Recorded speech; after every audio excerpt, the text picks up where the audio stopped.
Gente, boa tarde. Obrigado pela presença de cada uma de vocês aqui hoje, num sábado, à tarde, fora da tarde, assim. Obrigado mesmo. Eu sei que todo mundo tem família, tem as suas rotinas e estar aqui hoje é muito importante. Obrigado também pela oportunidade de poder falar para um grupo de mulheres que isso tem um significado ainda mais importante. Meu nome é Felipe Lacerda, eu tenho 39 anos, eu sou psicanalista clínico e acadêmico de psicologia. E eu estou aqui hoje para falar sobre uma coisa que é difícil, delicada. A gente vai começar a falar sobre relacionamentos tóxicos, como é que a gente identifica a diferença entre um relacionamento e o controle, o que a gente entende por algo que é saudável de ter dentro de um relacionamento e o que a gente entende como algo que não é saudável. E para a gente começar a colocar essa régua, traçar essa linha no chão e começar a falar o que é saudável, o que não é saudável, antes da gente chegar nisso, a gente precisa primeiro entender como que a gente vai parar nisso. Como que a gente chega nesse lugar? O que acontece na vida da gente que de repente a gente está num lugar que a gente não gostaria de estar? Como é que a gente se coloca nessa situação? E qual que é o processo que nos leva a isso? E aí eu preciso falar não apenas de psicologia, mas falar de um monte de coisa que eu acho que é legal da gente passar por aqui. Primeira coisa que eu preciso dizer para vocês é uma afirmação até um pouco estranha, mas eu tenho certeza que vocês já pensaram nisso, mas talvez não tenham pensado nisso hoje. Nós vamos todos morrer. Nós vamos. Não vai ser agora, calma, não vai ser por hoje, mas a gente vai morrer. Todos nós vamos. Nós, as pessoas que a gente ama, as pessoas que amam a gente, todo mundo vai morrer. Depois de colocar esse climão aqui, que todo mundo vai morrer, o que eu preciso dizer é que a gente precisa entender, e isso faz parte de entender, como é que a gente chega nesse lugar que a gente não queria estar. Tem um cara chamado Sartre, que você já deve ter ouvido falar, que é um filósofo francês, que nos anos 60 escreveu um livro chamado O Ser e o Nada. A gente vai partir daí para começar a entender isso. Nesse livro, ele faz uma provocação filosófica muito interessante, que ele diz que algumas coisas, talvez a maioria absoluta das coisas que existem, tem um propósito para ser, tem um projeto original. E esse projeto é anterior à própria coisa. Ou seja, eu penso numa tesoura para depois construir uma tesoura. Então, antes de fabricar uma tesoura, esse é o exemplo que ele dá no livro, inclusive, já existia a priori, ou seja, anteriormente, o projeto daquela tesoura. Tesoura não nasce sem função. Ninguém cria uma tesoura e fala, olha, o que é isso aqui? Aí depois descobre que é uma tesoura. Não. Primeiro a tesoura nasce na ideia, depois ela se concretiza. Segundo Sartre, a maioria absoluta das coisas segue esse mesmo propósito. Das coisas e dos seres vivos também. Então, se você pegar um pato, um pássaro, um cachorro, um gato, por mais que ele pareça ter uma consciência sobre si, de alguma forma, porque parece que o seu cachorrinho tem a personalidade própria dele, né? E é diferente do outro cachorrinho e tal. Só que, na verdade, todos esses seres não têm liberdade para ser. Todos eles são o que são. Então, gato é gato, cachorro é cachorro, sapo é sapo. Não vai existir nunca um cachorro que queira ser gato e um gato que queira ser pato. Então, quando a gente vê um passarinho voando, nós temos a percepção de que legal, ele é livre, está voando pelo céu, quando na verdade ele não poderia ser nenhuma outra coisa a não ser pássaro. A resposta do pássaro para o mundo, indiferente do que aconteça, será sempre resposta de pássaro. Pássaro não é livre para ser, pássaro é pássaro. Cachorro é cachorro, gato é gato. A única criatura que difere disso, segundo Sartre, somos nós. A frase que ele usa é que nós somos condenados a ser livres. É assim que Sartre define a coisa.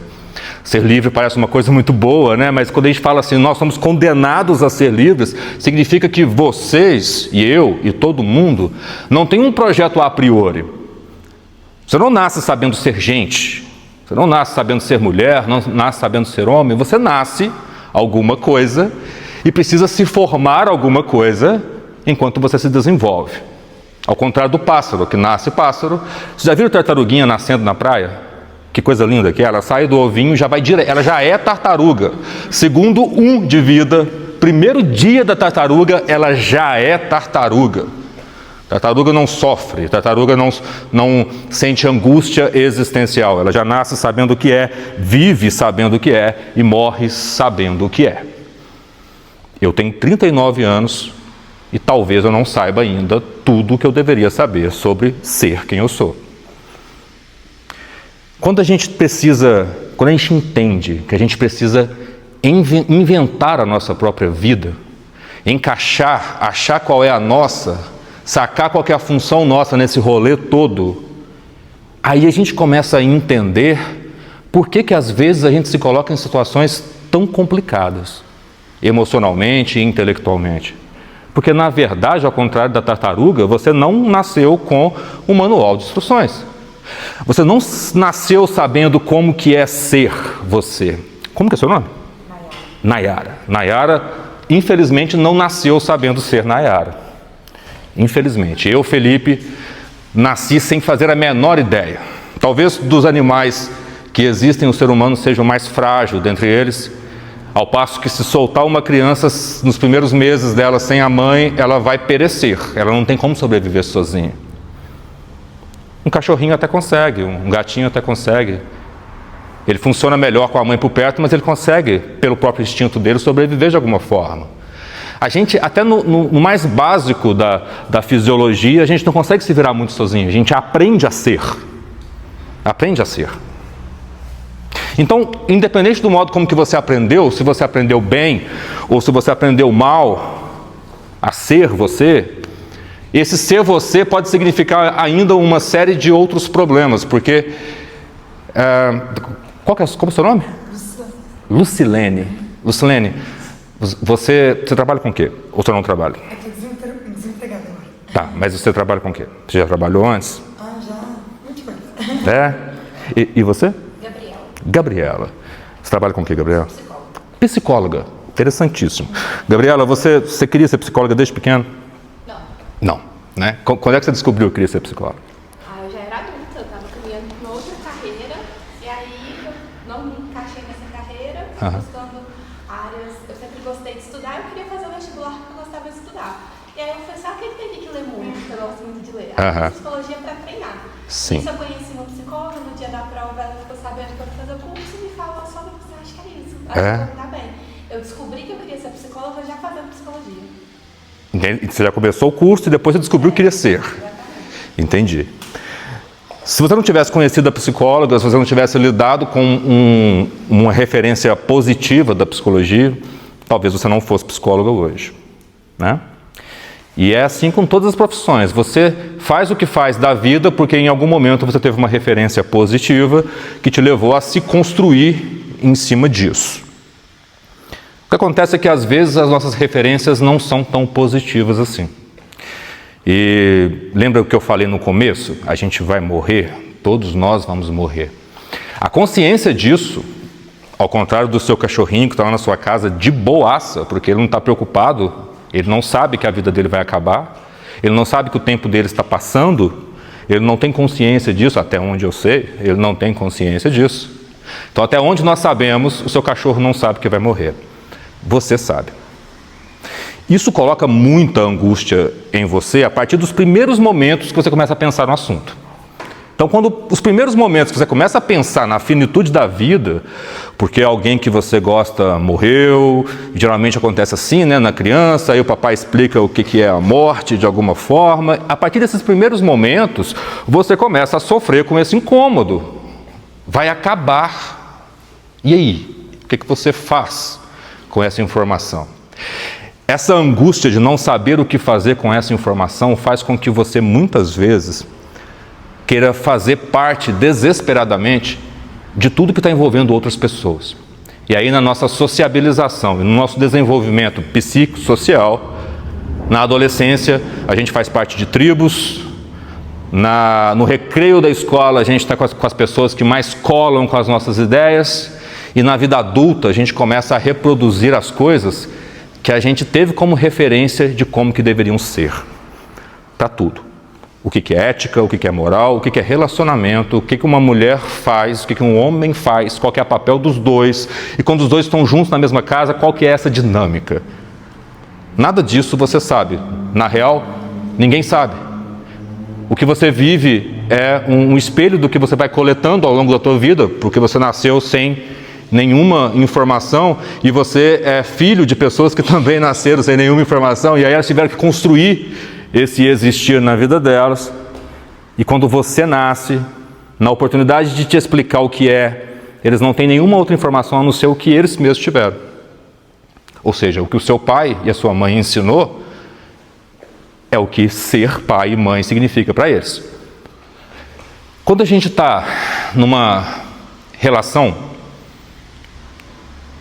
tóxica, e esse termo eu até evito usá-lo, mas ele é bem apropriado, ele define bem a coisa.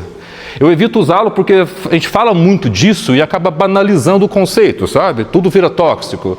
Daí você quer justificar a sua chatice e você fala que estou sendo tóxica. Não, está sendo chata só, é diferente. O tóxico é aquilo que te adoece. E tem relacionamentos que te adoecem. E aí esse relacionamento não é só de homem e mulher, de mulher com mulher, homem com homem, não é isso. Não é um relacionamento só romântico, vamos colocar assim. Mas todo o processo que passa por essa dimensão do afeto faz com que você, em algum momento, se coloque em alguma situação que pode ser desfavorável para você.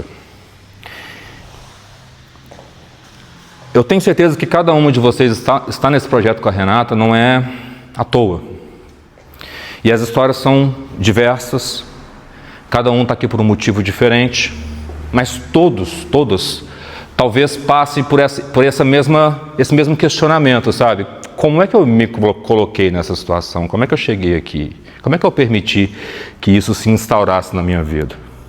Não importa se é o casamento, se é uma amizade difícil, se é a sua relação com o seu patrão, com um amigo. Eu tenho relações na minha vida em que eu tive que identificar em algum momento que não estava legal. Ou porque estava sendo uma via de mão única, ou porque o retorno que eu recebia da pessoa só me adoecia mais do que me fazia bem.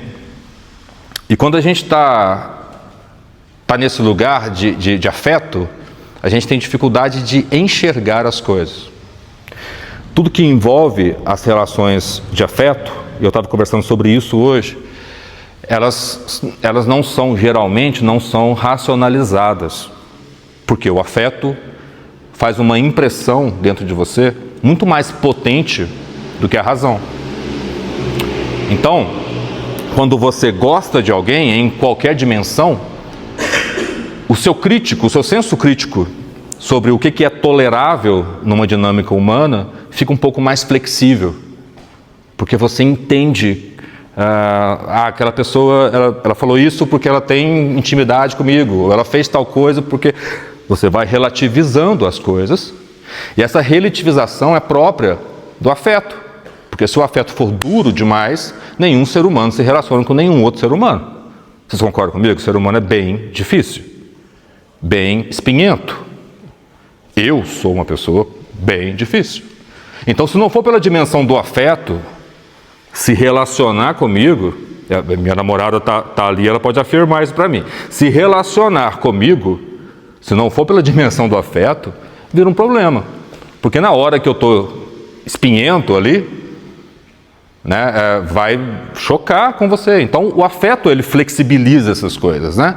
O afeto torna possível relações que fosse só pela razão, não ia rolar. Só que o problema é quando a gente começa a perder o controle dessas fronteiras e começa a deixar que esse afeto transborde completamente todos os limites às vezes até do bom senso. Quem que já se viu numa situação, é claro que não precisa explicar a situação, mas quem que já se viu no momento que você fala assim, cara, o meu bom senso foi para as cucuias e eu me coloquei numa situação horrorosa. Eu sou o primeiro a falar isso, o meu bom senso já passou por essa situação? Direta, Gabriela, né? Gabriela, o bom senso às vezes escapa da gente. E aí você fala assim, cara, como é que eu aceitei isso? Como é que isso aconteceu? Hoje você consegue identificar esse momento? Quando eu me coloco para refletir, sim. Uhum. Os outros me parece que eu escolho não refletir, sabe? Mas quando eu paro para refletir, sim. Então, quando você o problema de parar para refletir é que ele é sempre a posteriori, né? Ele é sempre depois que aconteceu a coisa. Quando Né? já passou o limite, né? A gente reflete quando a gente já passou muito tempo. Uhum. Alguém mais consegue relatar isso, desse momento que você também? Teve esse momento que o teu bom senso já era? Porque você falou uma coisa, você pontuou, Uhum. e é interessante. Porque tem um estágio na vida que você só consegue perceber depois. Uhum. E aí, depois de muita terapia, você consegue, em alguns momentos, não pisar, entendeu? Sim. Não pisar. Uhum. Certas horas que você respira, enche a boca de água, vai no banheiro, toma um ar, reflete e fala, cara, isso não me cabe. Então você enxerga essa linha e decide não ultrapassar. Só que tem uma coisa muito fina, porque quando eu enxergo essa linha e não ultrapasso, eu lido com outro sentimento, porque quando eu não escolho ultrapassar, eu sei que eu vou ganhar muita coisa, mas eu sei que eu vou perder muita coisa. Sim. E talvez o ganhar seja maior do que eu perder. Mas as minhas crenças que me trouxeram até aqui não fazem eu enxergar o que eu vou ganhar, só me fazem enxergar o que eu vou perder. Uhum. Então, naquela linha, naquela fração de segundo, eu tenho que trabalhar tudo isso na minha mente e entender que é mais valioso o que eu vou ganhar do que eu vou perder. Só que é uma loucura, né? Sim. Fazer isso em tempo real é uma coisa. Em tempo real, de verdade, Uhum. entendeu? Então, assim, isso acontece sim. Não sempre como eu gostaria, mas já acontece. Sim. Então, eu acho que é um passo gigantesco, já aconteceu. A resposta para essa pergunta, como é que a gente consegue se equipar para isso? Quais ferramentas, então, que eu preciso para identificar esse momento em que, como é mesmo o seu nome? Ana Maria disse, né? Tem uma linha na minha frente e eu preciso enxergar essa linha é o limite. E eu não posso ultrapassar e não posso permitir que o outro ultrapasse essa linha na minha direção. Quais ferramentas que a gente precisa para entender essa linha, partindo do pressuposto de que essa linha ela é individual, da forma como nós somos individuais. Cada um de nós somos únicos, com uma estrutura única, estrutura psíquica única e estrutura emocional única. Significa que o limite até onde... Tudo bem? Tudo bem, como é seu nome? Eu estava aqui perto, Juliana. Eu fui para lá no Duque de Caxias, não sei por que isso é normal. Não sei. Tudo bom, Juliana. A gente está falando mais ou menos sobre isso, Juliana. Seja bem-vinda, Juliana. Obrigada. Juliana, eu estava dizendo sobre quais ferramentas que a gente precisa para identificar a linha, o nosso limite, e não ultrapassarmos e não deixarmos o outro ultrapassar. É um clichêzão o que eu vou falar agora, mas trata-se de autoconhecimento. E é um clichêzão porque vocês estão cansadas de ouvir essa palavra, porque para todo lado que você vai, se fala de alguma forma em autoconhecimento. Bom, existem várias formas de você obter autoconhecimento. As artes marciais é uma delas. Então vocês todos estão treinando e estão identificando isso, não é? Vocês não estão aprendendo a usar a força de vocês, a usar a força do outro. Eu assisti uns vídeos da Renata fazendo o treinamento com vocês, onde ela falava justamente disso, da pessoa ir na direção de vocês e você usar a força da pessoa que está vindo contra ela mesma. Pelo menos o trechinho que eu vi estava falando sobre isso. Isso é autoconhecimento. Então as artes marciais promovem autoconhecimento, certo? Outra forma, e aí a forma como que eu posso dizer para vocês que é seguro se obter autoconhecimento, é através do processo de psicoterapia. Esse processo de psicoterapia faz com que você identifique em você os seus limites, os seus ranges de coisa, né? Eu vou dar um exemplo para vocês. Eu tenho uma tolerância à dor muito baixa. Qualquer dor me incomoda. E muito. A ponto de eu não conseguir me concentrar em nada, não conseguir fazer nada a não ser sentir dor. Então, quando eu estou sentindo dor de qualquer tipo, ela ocupa toda a superfície da minha consciência e eu só consigo sentir dor. Renata estava me contando uma vez que ela estava num campeonato e aí ela estava sentindo muita dor e... Renata, você lembra quais foram o modo exato que você me contou isso? Que você estava sentindo muita dor e aí você teve que voltar. Você me contou que você estava numa decisão final. Foi a da final do Mundial de 2023, porque eu estava com o pé lesionado há um ano já. E quando eu cheguei na final, eu já imaginava o seguinte: ou eu esqueço esse pé, ou eu vou perder. Porque a possibilidade de eu não conseguir fazer exatamente nada era muito grande. E eu levantei meu pezinho, entrei na luta, olhei pra cara daquela menina ali e falei assim: espero que ela não esteja tão bem preparada. Nós pegar aqui do pedido. Então eu tive que fazer o controle daquilo que eu estava sentindo, porque era uma dor assim, de qualquer coisa que eu batia na perna da outra pessoa, se meu pé balançasse, eu precisava de uma pedra mesmo pendurada no meu tornozelo. Eu tive que ter um controle daquele sentimento, daquelas emoções naquele momento ali, para eu conseguir enfrentar. Porque se eu não tivesse tido treinamento também para isso, um acompanhamento antes, todo não é só o treinamento físico, né, mas também um acompanhamento da parte mental, provavelmente eu tinha desistido antes de entrar. Mas eu consegui me controlar a ponto de fazer a final e vencer. É exatamente isso. A Renata tem superpoderes? Não, ela é um ser humano também. Também. O que eu quero... Tá, então eu vou mudar a pergunta então. Olha só, tem razão, a minha pergunta foi muito ingênua. Eu vou repetir, vou mudar a pergunta. Ó. A Renata nasceu com esses superpoderes? Não, pelo contrário, eu tenho que aproveitar esse momento e falar que eu era uma pessoa ainda tem. Uma criança muito insegura, qualquer pessoa que passasse perto de mim, a impressão que eu tinha era de que ia me levar embora, de que eu ia ser roubada. Eu era muito insegura e ainda sinto muito medo.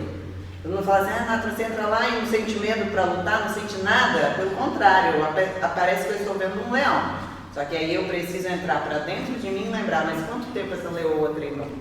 Quanto tempo que eu passei por um processo para eu estar aqui e enfrentar esse momento. Então, assim como vocês, a Renata também é frágil. A Renata também sente dores, a Renata também sente o descontrole.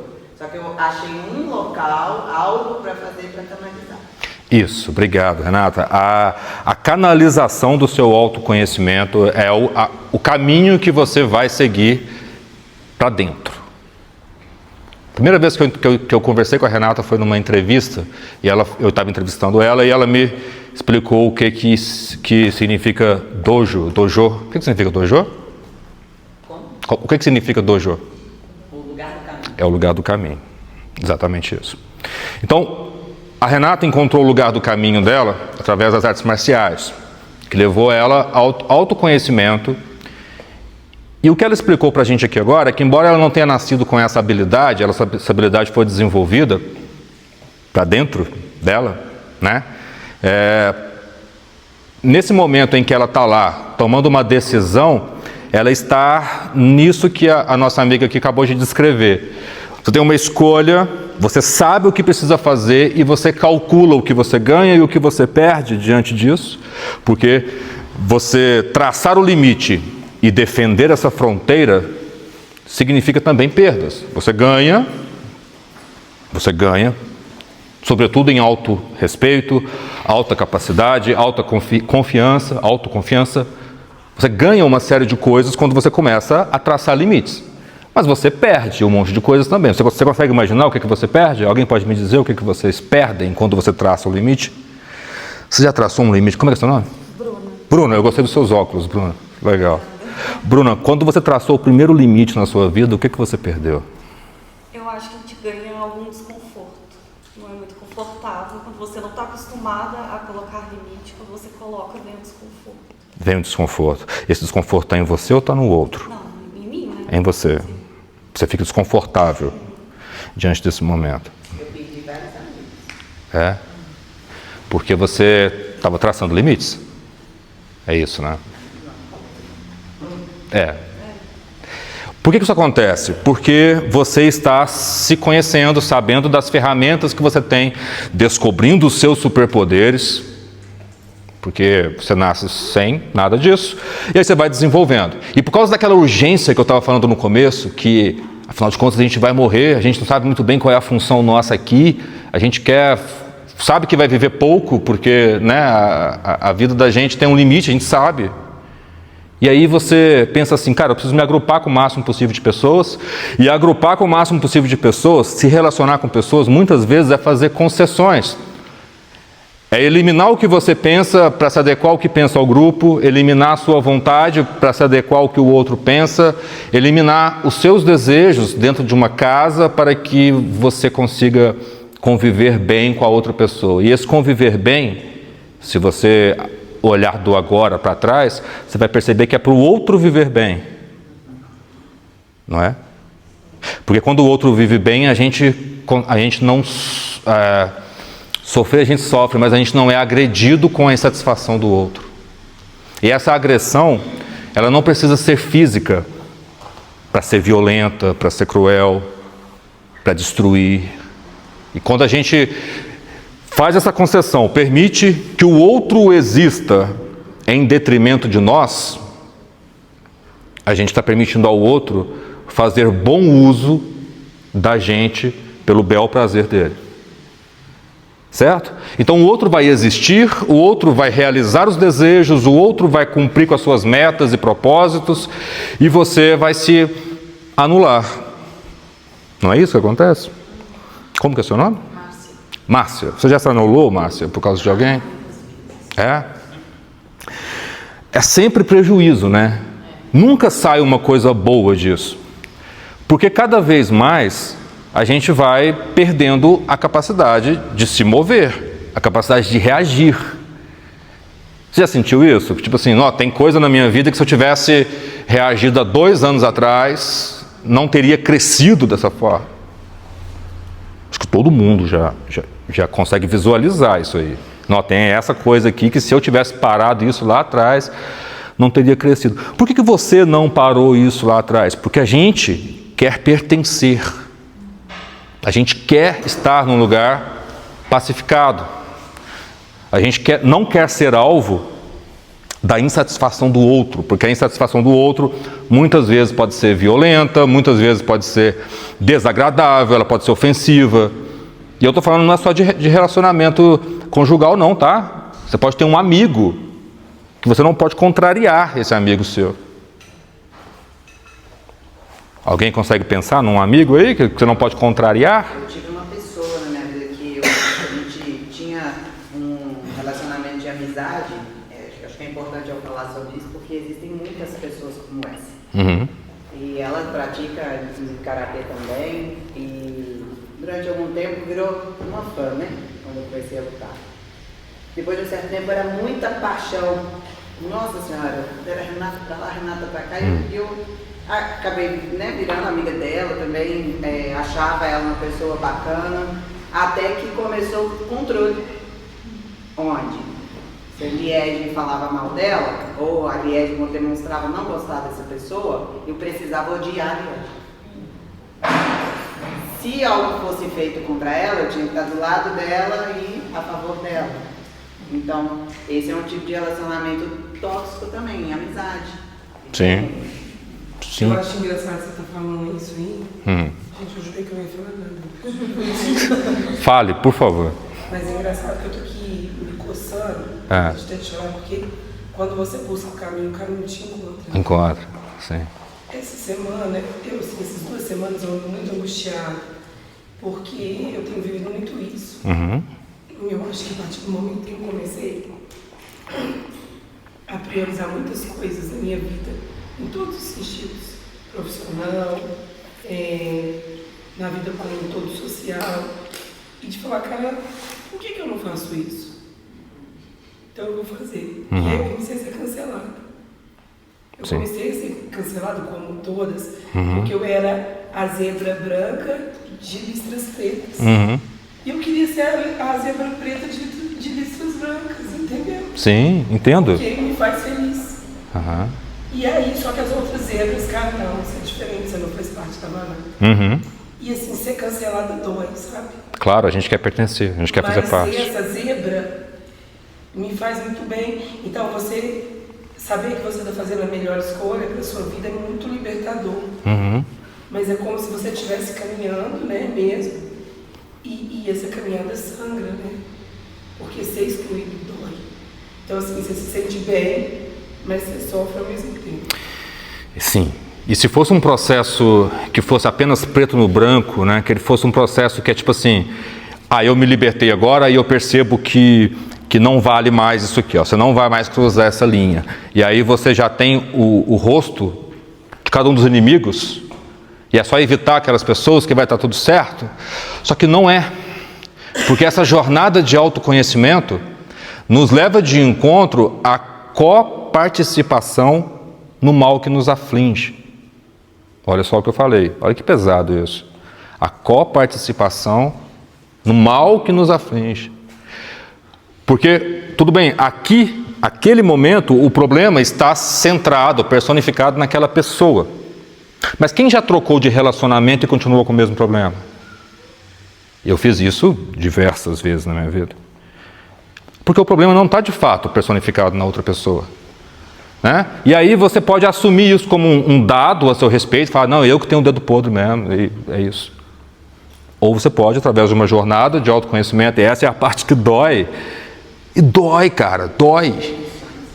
Dói, não dói? Não existe esse processo bonito. Não existe esse processo como sendo como reto e no final dele tem uma luz. Não, no final dele tem uma luz, mas ele não é reto, ele não é fácil. Essa jornada de autoconhecimento faz com que a primeira coisa que você descubra é que você também não é flor que se cheire. Não é? E aí, cara, como é que você lida com essa informação? O processo de descoberta, de autoconhecimento, e eu vou falar dele pelo ponto de vista da psicologia, mas como eu disse antes, ele acontece numa jornada que acontece no tatame, ele acontece em qualquer jornada que você vai empreender de autoconhecimento. É como fazer uma tatuagem. E quem tem tatuagem aqui? Legal. A primeira tatuagem que eu fiz foi essa aqui, no meu braço. Foi uma bola aqui, no meu braço. Nunca tinha feito tatuagem nenhuma. Daí me disseram que dói. Tatuagem dói, né? Mas legal, estava a fim de fazer. Aí escolhi o desenho. O tatuador fez o decalque, colocou no meu braço, tirou o papel, estava só o carbono aqui. E aí você visualizou o desenho. Eu olhei e falei, caramba, é isso mesmo que eu quero. Aí você olha no espelho e fala, pô, vai ficar legalzão, gostei, é isso mesmo que eu quero. Você visualizou o negócio. Você viu o projeto pronto e viu ele na sua pele. Cara, é isso que eu quero. Aí começa a tatuar. E quem fez tatuagem sabe que dói. A maior parte das pessoas, diante de um processo de autoconhecimento, na primeira coisa difícil que descobre de si mesmo, fala assim, eu não quero isso mais. Desisto, paro, dói. Não falaram que ia doer, mas eu não sabia que ia doer tanto. Então, se no primeiro pontinho, cara, qual que é o processo de uma tatuagem? Ele está injetando tinta entre camadas da sua pele, que não é profunda o bastante para não te machucar e não é superficial o bastante para sair com sabão.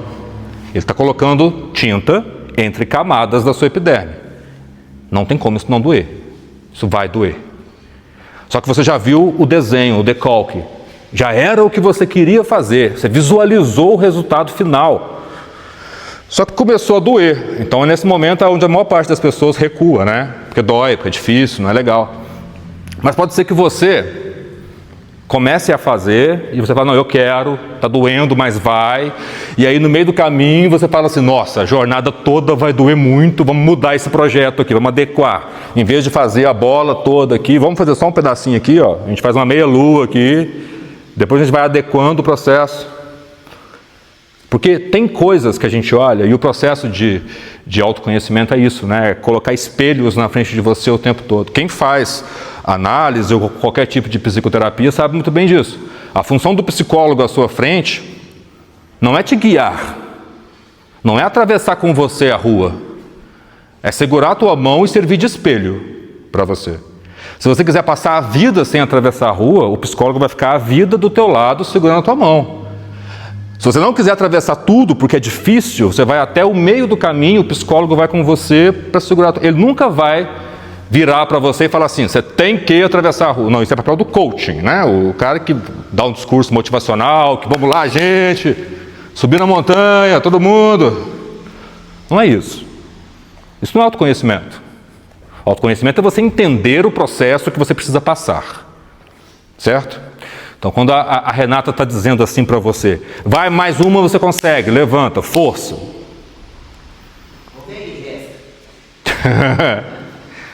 Ela não está dizendo que você precisa chegar lá, ela está dizendo que você pode chegar lá. Percebe como é diferente?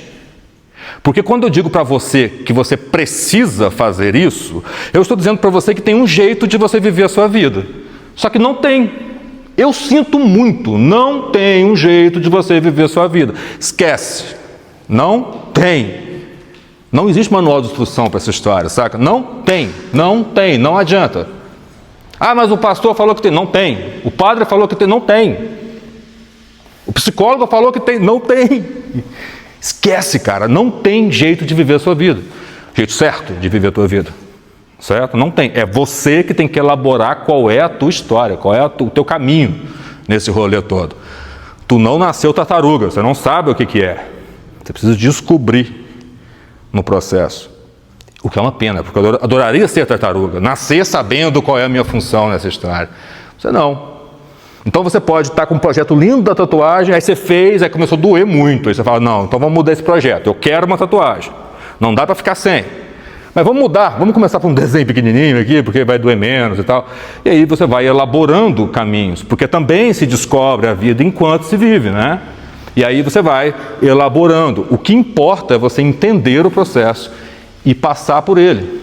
E entender que ele vai doer do princípio ao fim, só que no fim vai doer menos. Porque no fim a conta já está mais a seu favor, sabe? E nem é no fim, é no meio do processo mesmo, assim, a conta já está mais a seu favor. Você já entende o significado daquilo que você está fazendo. Você começa a fazer terapia, por exemplo, para lidar com o seu casamento. E aí, no final do meio do processo, você descobre que o problema não é o teu marido, o problema é a sua relação com o seu marido. Porque você vai se separar dele, o seu marido vai continuar sendo quem é. E você vai continuar sendo quem você é. E aí você vai, no próximo relacionamento, espelhar aquelas mesmas coisas. Porque o problema é uma coparticipação. Quando a gente busca nessa jornada de autoconhecimento, a gente está olhando para isso o tempo todo, sabe? É por isso que não é bonito, é por isso que não é gostoso, é por isso que não é legal, não é fofo. Não é. Dói pra cacete. A cada espelho que é colocado na sua frente, você descobre um pedaço seu, um ângulo seu que você precisa tratar, que você precisa mudar, que você precisa escolher melhor, que você precisa parar de repetir aquele comportamento. E quando aquele comportamento está tão enraizado dentro de você que você precisa descobrir a origem daquele comportamento para que você consiga tratar e modificar ele. A notícia boa é que, da mesma forma que você não nasceu como você é, você não precisa morrer do jeito que tem. Do jeito que você está. Você não nasceu do jeito que é e não precisa morrer do jeito que está. Tudo está em transformação o tempo todo.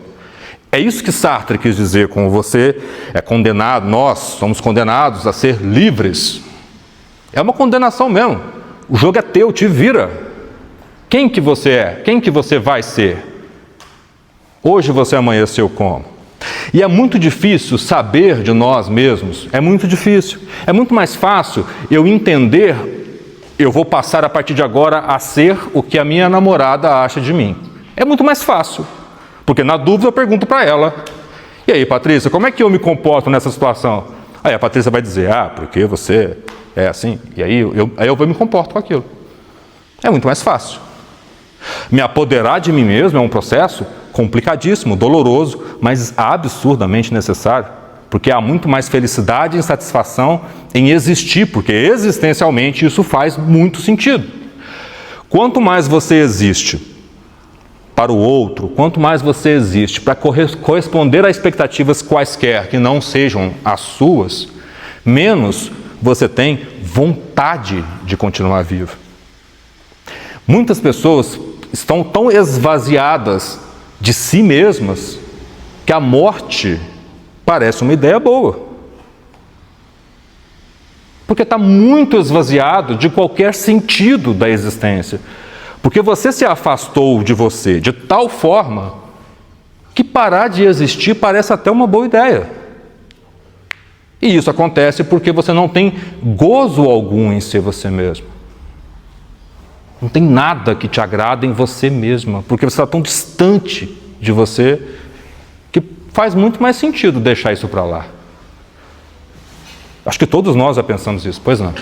Deixa eu só te contar. Pois não, pode falar. Essa frase sua aí. O que leva uma pessoa meio que esquecer dela, da personalidade dela, da existência dela, para viver para outra? Vontade de pertencer. Esse pertencer pode ser ao grupo ou pode ser ao amor do outro, à atenção do outro, ao afeto do outro. Então, numa relação de marido, por exemplo, de mulher, de marido, de relacionamento, você pode querer tanto estar dentro da boa concepção do outro, que o outro queira continuar com você, que goste de você, que admire você, e lhe parece tão doloroso que o outro não goste de você, que o outro discorde de você, que o outro te ache chato, irritante, não queira ficar com você.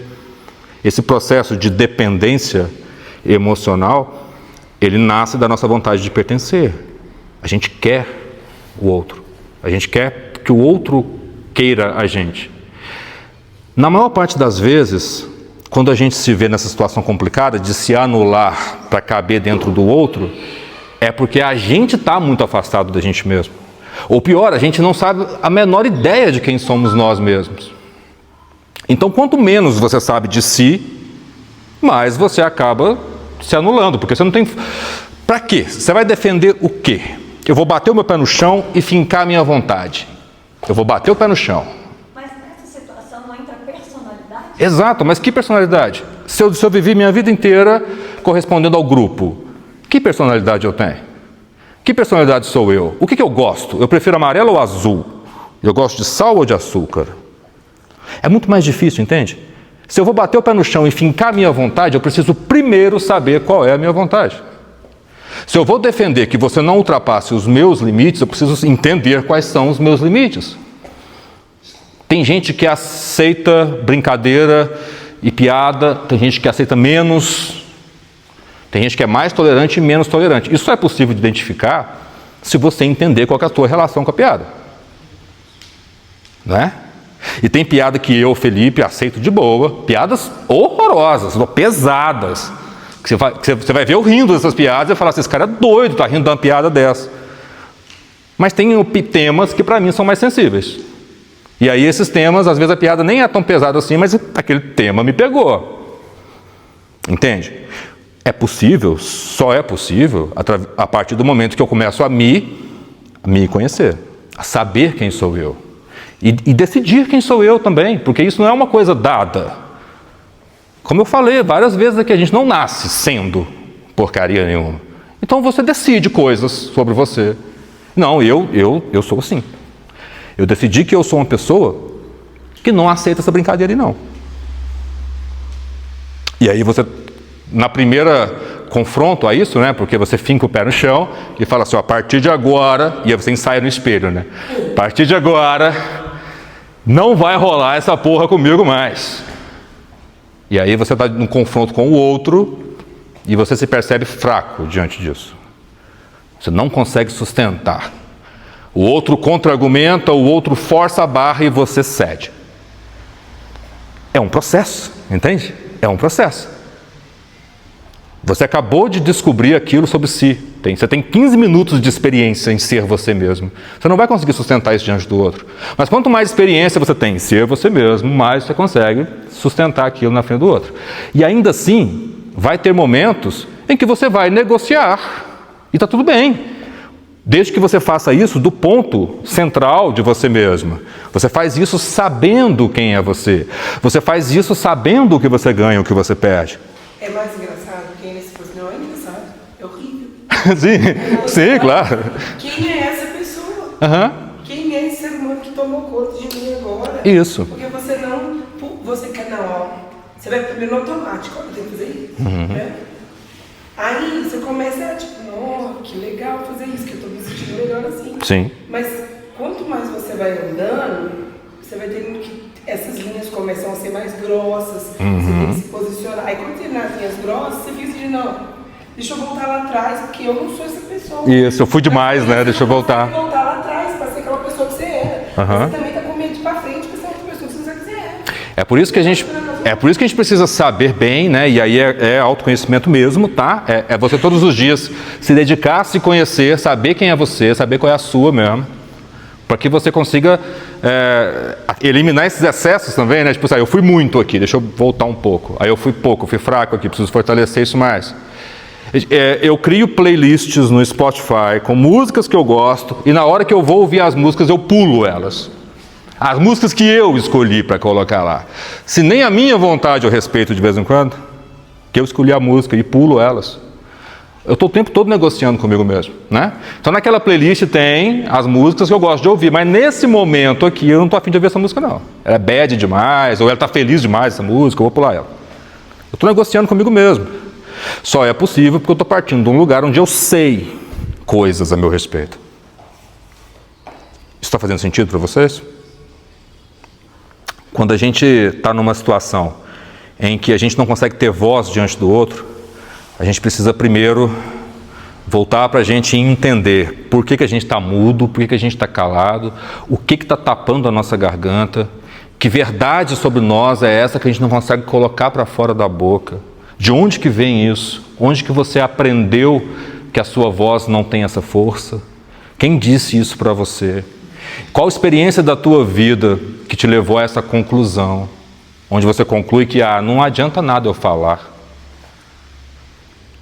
Qual a experiência da sua vida que te levou a essa conclusão? E aí, quando a gente começa a fazer esse caminho, a gente começa a perceber que tem um pedação de culpa aí que é nossa. E essa é notícia boa, tá? Porque se a culpa é tua, você consegue olhar para isso e consegue resolver. Existe um processo que você consegue ressignificar a tua vida, se perdoar pelas coisas que não estão legal. Você consegue se perdoar por isso, você consegue refazer a direção das coisas. Mas aí, esse primeiro momento é doloroso, porque você fala, caraca, essa culpa é minha também. E a culpa sendo sua também, por mais doloroso que seja, eu afirmo para vocês que é uma excelente notícia. Excelente notícia. Porque se a culpa é sua, está na tua mão resolver isso. Quando a culpa é do outro, é mais difícil. E como identificar se a culpa vem do outro ou de nós? Bom, o processo de terapia é o psicólogo colocando um espelho na tua frente o tempo todo, né? E durante a fala sua, você vai ouvindo, né? Se ouvir falar. Então, o processo da psicologia, da psicoterapia, por exemplo, ele é isso. Ele é a cura através da fala, né? Então, quanto mais você fala, e às vezes que você volta durante as sessões aquele mesmo assunto, o psicólogo está devolvendo para você essas questões. Então parece que ele está num diálogo colocando a opinião dele, mas na verdade o que ele está fazendo é devolver para você a tua própria voz. Então você vai falando e ele vai pontuando as coisas e devolvendo isso para você. Através de perguntas, através de observações, mas ele está devolvendo para você isso. Em um momento você se ouve e fala assim, caraca, a culpa é minha. A partir deste momento, apareceu para você na sua frente. Nesse momento, primeira espetada aqui na tatuagem, né? Aí você fala assim, ih, caraca, mas não. Não, tá doendo, nada a ver isso aqui, tá doendo, não quero não. E foge. Ou você entende, fala, olha que informação aqui. Eu tive uma parcela de culpa nisso aqui. Eu tive essas informações o tempo todo. Desde o começo do relacionamento, esse sinal estava lá. Aparecia isso tudo para mim. Desde o começo do relacionamento. Já era assim, ó. Você concorda que a pessoa não fica ruim do dia para a noite, né? Já estava lá, né? Eu acho que todo mundo tem essa consciência. Já estava lá. Seja qual for o problema, ele sempre esteve lá. Só que não você não consegue mudar isso até você ter consciência. Quando você tem consciência, todo mundo já ouviu isso, né? A mente é um paraquedas, que depois que abre, tem volta. Não dá para desver, sacou? Não dá. Você viu. Você pode ignorar. Mas desver, voltar a não saber, não dá, não tem jeito. É por isso que eu falei que autoconhecimento é um troço doloroso, né? Porque você vai descobrir que você também é ruim. Só que isso é libertador, sabe? Porque quando você... Claro que pode. Claro. É porque é muito sutil também. Aham. A gente, às vezes, acha que aquilo é bom quando, na verdade, uma camada por trás não é tão legal. Por exemplo, o ciúme. A gente acha que é um valor do outro gostar da gente. Sim. Na verdade, não é bem assim. Não é bem assim. Exatamente isso. E isso vai meio que pegando a gente sorrateiramente. Assim, só que a gente também faz com o outro, né? É isso mesmo. E a gente faz isso com o outro. É isso mesmo. Olha só. Ninguém estaria num... é claro que pode acontecer de estar, mas é muito pouco provável que uma pessoa esteja em um relacionamento onde seja apenas e exclusivamente violência e coisa ruim. Não acontece. Porque não é assim. Então esse jogo fica sutil, sabe? E a gente começa a pensar assim, poxa, né, ele é ruim aqui, foi péssimo isso, mas olha de cá, assim, que legal. E como a gente quer muito pertencer, a gente floreia a coisa, né? A gente ilude. Não, mas ele é muito ciumento, mas é porque ele me ama muito. Ele é inseguro, mas tadinho dele, é porque rolou tal coisa. Né? A insegurança dele te violenta, mas você entende o lado dele. Percebe como que é uma construção sua? Você está fazendo uma construção, você está fazendo uma deliberação, porque você quer tanto pertencer a uma coisa que você gosta, né?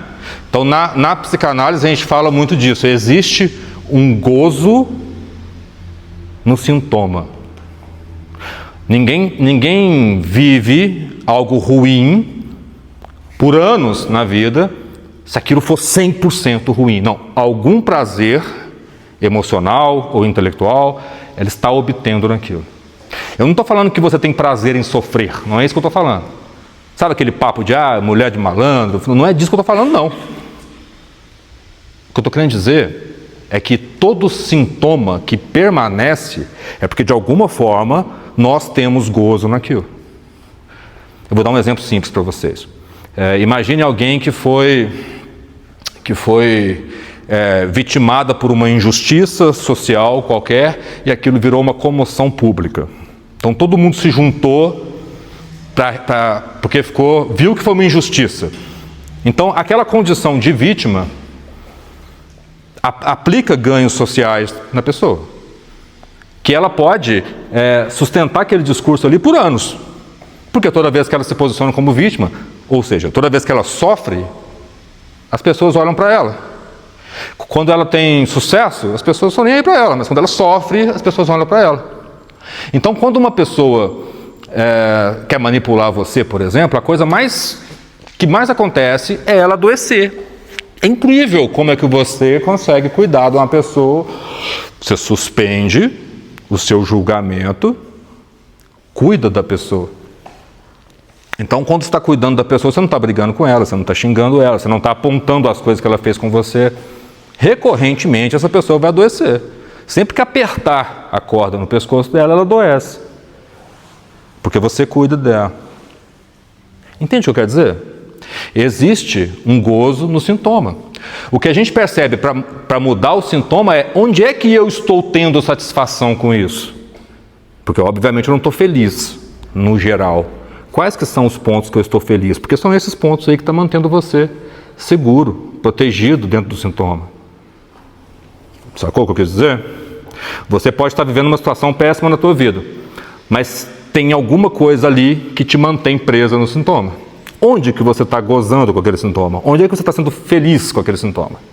O que que aquela situação coloca de benefício na tua vida? É esse ponto que você precisa achar. É esse ponto que você precisa identificar. Porque é esse ponto que está te retendo na situação. E toda vez que você se vê fora da situação, você se vê sem aquele benefício. E aí dói e você volta para a angústia, né? Volta para a neurose, você volta para o problema. Não é o seu dedo que é podre. É porque tem alguma coisa dentro dessa relação, dessa dinâmica, que te faz muito feliz. Te satisfaz num nível que você nem imagina. Identifique isso. E aí você consegue resolver, você consegue desamarrar o negócio. E isso, eu não estou falando que é uma satisfação no sentido mais óbvio da coisa. Eu estou querendo dizer que toda vez que você é vítima, as pessoas olham para você. Toda vez que você adoece, as pessoas cuidam de você. Percebe? É uma relação inconsciente. Então eu estou sempre doente, porque eu quero que as pessoas cuidem de mim. A condição que você está recorrentemente na sua vida, procure identificar o lugar onde você está tendo gozo nessa situação. Porque achado isso, você vai conseguir desamarrar. Achado isso, você vai falar, ih, cara, olha aqui, ó, é só tirar esse nozinho aqui. Porque aí você consegue transpor isso, transferir, igual a gente chama na psicologia, transferir isso para outra condição, porque você ressignifica. Não, peraí, eu acho que homem para olhar para... Não, eu vou usar o meu exemplo contrário aqui. Eu acredito que mulher, para cuidar de mim, para gostar de mim, ela tem que manifestar o amor dela igual a minha mãe manifestava. Minha mãe cuidava de mim, minha mãe lavava minha roupa, minha mãe fazia comida quentinha para mim. E uma mulher só demonstra amor para mim se for nesses termos.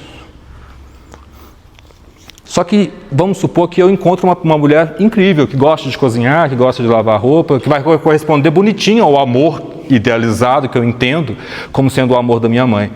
E vai dar tudo certo.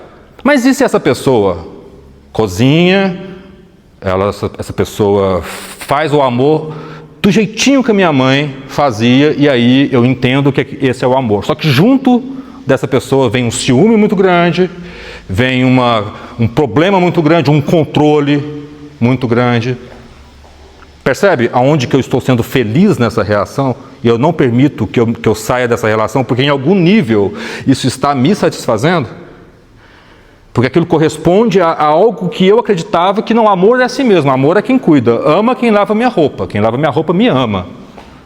Então eu tolero que esse amor, por fazer parte de algo que eu tenho dentro de mim, venha junto com ciúme, venha junto com controle, venha junto com... Ah, não, mas pelo menos ela me ama desse jeito aqui, que o meu coraçãozinho quer ser amado.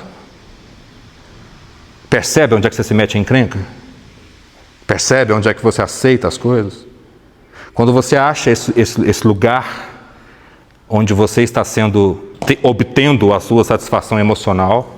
Mas nessa frase sua aí, a pessoa pode ter falta de alguma coisa? Sim. Para idealizar o amor perfeito tem que ser igualzinho a minha mãe comigo, o meu pai comigo? Pode ter essa participação? Sim, sem dúvida, mas ele não precisa ser necessariamente de uma falta. Ele não precisa ser necessariamente de uma falta. Ele pode ser de um significado errado, entende? De um exemplo errado. Ele não é uma falta. Não quer dizer que a pessoa vai procurar um homem, vai procurar uma mulher igual à mãe dele apenas no momento em que a mãe falta. Entende? Não é essa a relação. O que eu quero dizer é que, às vezes, você tem um exemplo tão distorcido do que é uma coisa que você registra aquilo como realidade. Porque você pode...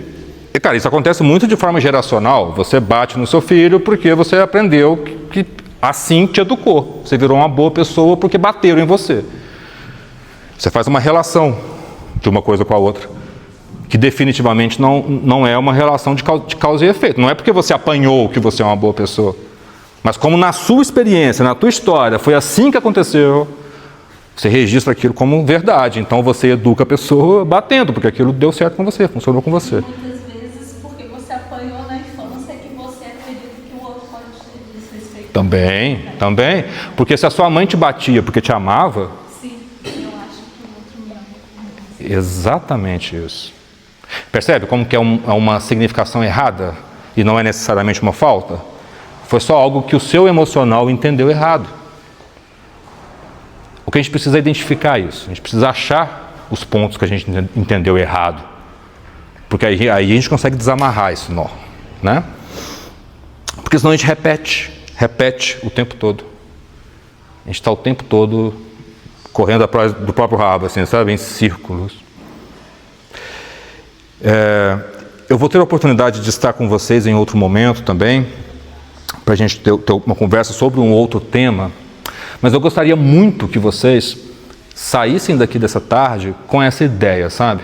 Indiferente de qual seja a jornada de autoconhecimento que você vai empreender na sua vida, é fundamental que você descubra quem você é, do que você gosta, qual é a sua cor preferida, qual comida você não come porque não é legal.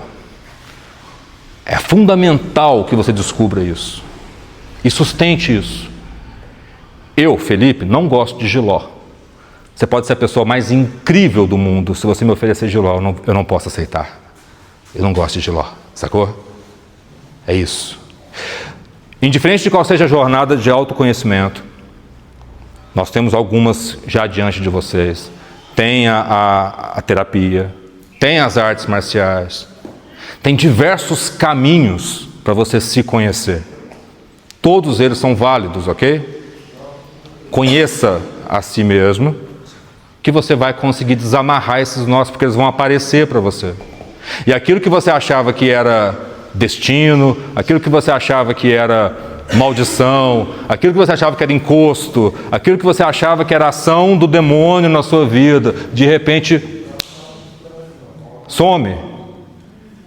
Porque apareceu à margem da sua consciência, você se apoderou do conceito, desamarrou o nó e transformou aquilo em outra coisa.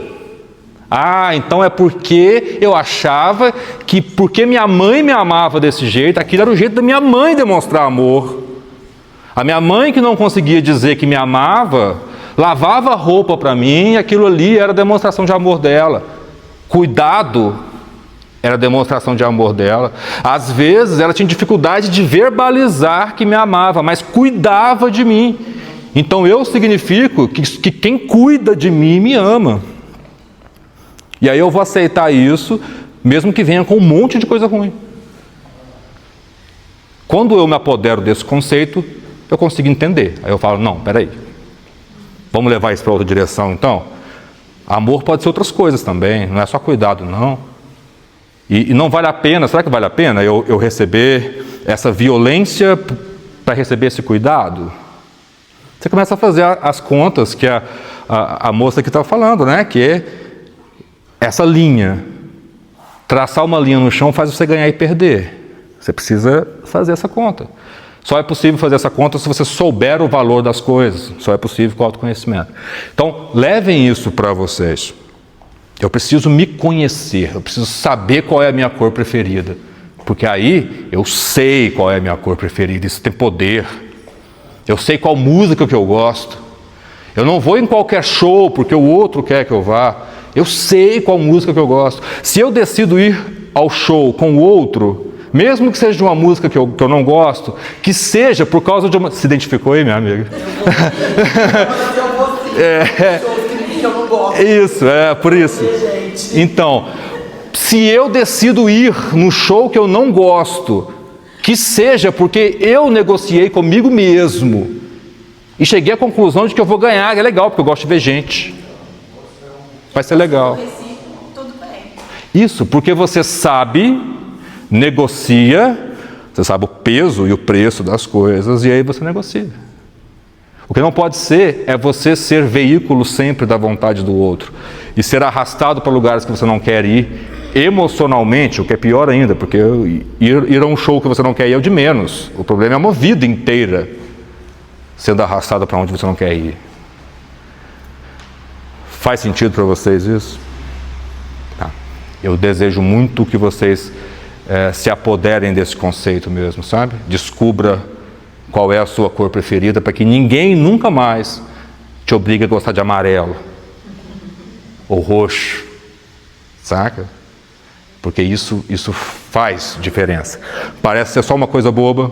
E aí no começo as pessoas olham você como alguém rebelde, como alguém difícil, como alguém que não está sendo mais você. Quando não, é pela primeira vez você está sendo você.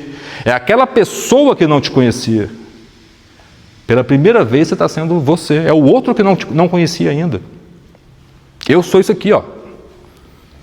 Eu, Felipe, sou um cara difícil, não gosto muito de muvuca, não gosto de festa, parque, exposição cheio de gente, eu não gosto. Não gosto. E foi difícil para eu admitir isso para mim mesmo. Eu não gosto. Porque tem um monte de culpa nisso. Ah, você não gosta de gente, você não gosta de povão, você não gosta, você é metido. Não, eu não gosto. Eu preciso sustentar isso, eu não gosto. Não me chama para parque exposição, não, que eu não vou. Eu não gosto, entendeu? Eu não gosto. Difícil pra cacete isso. Mas quando você chega nesse ponto, você entende uma coisa tão grande a seu respeito, cara, que é difícil tirar esse poder de você de novo, saca? É difícil. Beleza? Então eu desejo que vocês tenham um excelente fim de semana. Guarda isso no coração. E que vocês cada vez mais descubram as coisas que vocês são, indiferente do que seja. Seja. Beleza? Obrigado pela atenção de vocês. E a gente se vê no próximo encontro aí. Valeu.